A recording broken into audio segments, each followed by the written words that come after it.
It always starts with a whisper, doesn't it? The kind of story you hear late at night, one that sounds too wild to be true, so you scroll past. But this whisper has turned into a storm. Jay-Z, billionaire mogul. Hip-hop icon. Cultural kingmaker. A man who built his empire from the Marcy Projects to the pinnacle of music and business. Every move, every deal, calculated like chess, protecting his queen, Beyoncé, and their dynasty. And yet, he now faces a challenge unlike any business rival or rap beef. This one is personal. A photo album. Not just any album, but a collection of letters, notes, and family keepsakes that a man named Rymir Carter claims proves he is Jay-Z's biological son. Let that sink in. For decades, rumors swirled and then disappeared.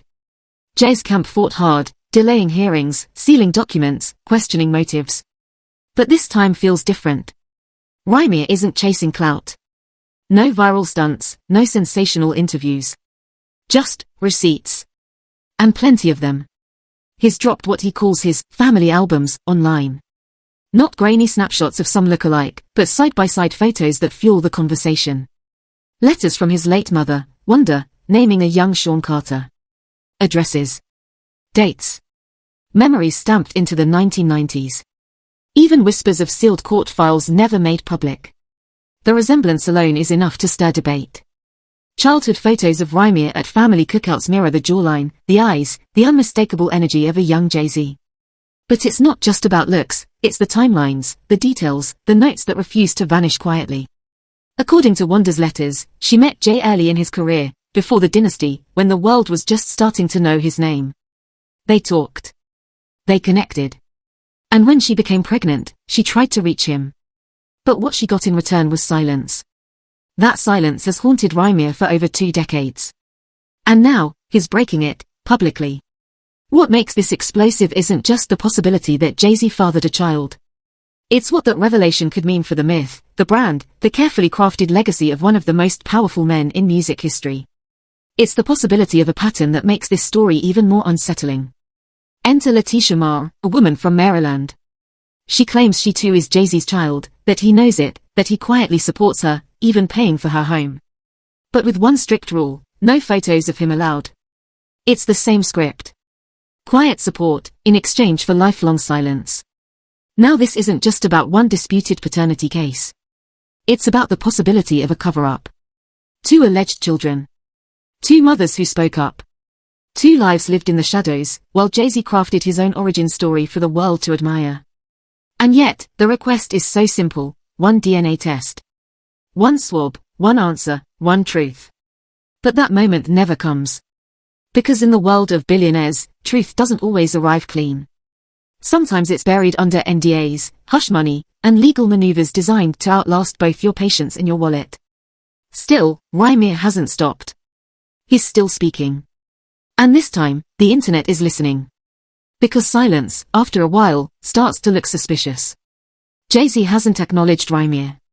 He hasn't taken the test. And every time another judge delays a hearing or seals a file, the question grows louder. What is he trying so hard to hide? The legal machine around him runs like clockwork. Allegations get reframed. Statements get sterilized. And anyone who pushes too far suddenly finds themselves branded unstable, untrustworthy, or clout-chasing. But here's the difference, Rymir hasn't changed his story once. And he isn't asking for money. He's asking for recognition. That's why this one hits different. The family albums he released online cut deeper than rumors ever could. They aren't tabloid stunts. They're raw, handwritten letters, time-stamped photos, alleged documents that never made it into court. A boy's timeline full of unanswered questions. And that timeline doesn't fit neatly into the version of Jay-Z the world has been sold. That's what stings most for fans. Jay-Z built his career on authenticity. Can't Knock the Hustle wasn't just a song, it was a code. From the Marcy Projects to Madison Square Garden, he told us he kept it real. But how real is it, if this entire chapter has been carefully deleted? And if the silence is so deliberate, what does that mean for Beyoncé, and what has she known all along? There's growing chatter that Beyoncé hasn't just been a bystander in this story. Industry whispers say she's been a quiet but powerful force behind the scenes, shutting down leaks, sending NDAs like party invites, making phone calls that erase opportunities for anyone digging too deep into the Carter family tree. The narrative is tight. The brand is airtight. Nothing gets through unless she allows it. And that level of control isn't accidental, it's designed. Sources claim they've seen people blackballed just for entertaining Rymir's story.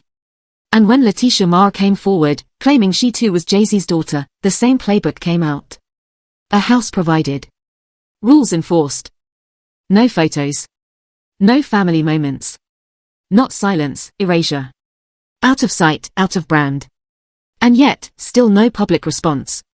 No denial. No confirmation. Just more questions. Because if all of this were fake, if there was nothing to it, wouldn't the easy answer be a simple DNA test? Why drag it through courts? Why seal the records? Why keep the public guessing? At this point, it doesn't feel like damage control. It feels like containment, a machine working overtime to keep its parts from falling apart. Because one crack, one confirmation, one DNA swab, and everything unravels. The carefully managed image. The flawless marriage. The power couple branding that's defined a generation. And maybe that's why the silence is so loud. Because this isn't just about paternity, it's about power. Who gets to tell the story, and who gets erased from it. The more people dig, the less this empire looks like a dynasty, and the more it looks like a fortress. Sealed doors. Shadow payments. Whispered threats. All wrapped in the glow of stardom. But with each leak, that glow dims. There's always a moment when the curtain starts to slip, when the illusion of control begins to crack. And right now, the Carter machine looks like it's being held together with legal duct tape and silence. You can ignore the storm for only so long before the windows start to rattle. Rymir Carter isn't just knocking anymore. He's kicking the door in, with photographs, court filings, and a voice too loud to be drowned out by billion-dollar branding. And behind every sealed file, every ignored plea, there's still a kid. A kid who grew up watching his reflection in the most famous man in hip-hop. A kid told, year after year, that it means nothing. That courts don't care. That money can bury truth. Not because he's wrong. But because he's inconvenient. That's what makes this more than a paternity claim. It's an indictment of how fame warps reality. Jay-Z isn't just an artist. He's a global brand. A boardroom heavyweight. A cultural monument.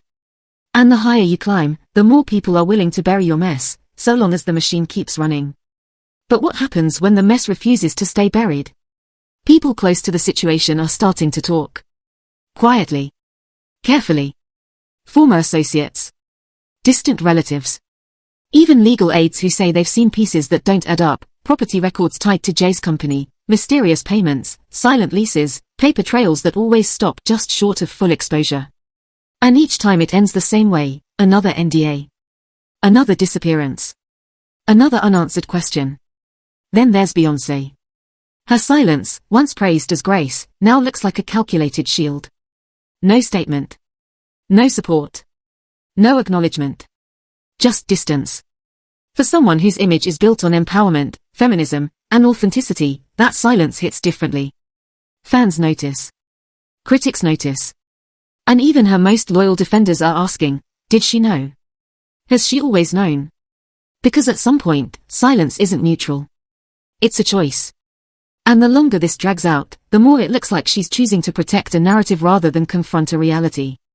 Whether it's loyalty, business strategy, or fear of what the truth might mean, those choices are cracking the flawless surface she's maintained for years. Meanwhile, Rymir presses forward. His voice isn't bitter, it's weary. Years of being ignored, dismissed, legally buried. All he's asking for is acknowledgement. A simple answer. And maybe that's what the Carters fear most. Because if he wins even a little, if Jay-Z is forced to face him in court, the illusion of invincibility shatters.